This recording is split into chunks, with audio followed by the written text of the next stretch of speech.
FAQs about vacuum therapy breast lifting. Question 1. Is breast lift with the vacuum therapy safe?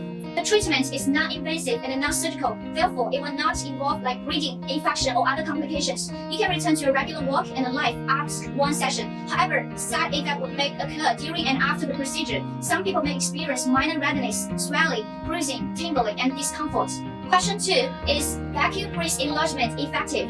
According to our clients' treatment result over the years, you can have firm breast for about a week, following just 2 to 3 sessions. As usual, the more sessions you take, the longer the outcomes will be. Achieving an optimal result requires 8 to 16 sessions.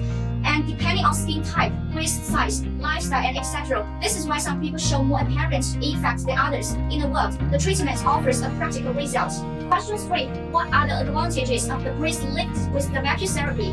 Different from surgical ones or other breast enlargement methods, breast lift with the vacuum therapy boasts the following advantages. First, it's non-surgical and non-invasive. Second, short treatment time. Usually, the therapy only takes 30 to 40 minutes. Third, it delivers instant results. As mentioned before, you can see changes to breast just after several sessions. Therefore, sticking to it can make the outcome stay. Question 4. Are the outcomes of the vacuum breast lift permanent? The result that vacuum therapy presents cannot last forever, but they on average can maintain up to 3 to 6 months. Over time, your breast may restore to the state they were before. Hence, you can attend follow-up treatment to keep the results. Remember that the more sessions you have, the longer the result can maintain, and eat about develop a healthy diet and exercise regularly. Question 5. Who cannot have a breast lift with the vacuum therapy? Do not have a breast lift if you have one of the following conditions. During pregnancy or breastfeeding, you feel pain in your breast, you breastfeed operation in recent months, you have the cyst or the kind in your breast, you can consult a doctor before performing the procedure for safety reasons. Question 6. How many sessions do I need to make it work for me? Typically, you need to undergo 8 to 16 sessions to see the best outcome, depending on your situation. The secret is to maintain the results with a proper treatment plan. It's just like exercise, and persistence is the key.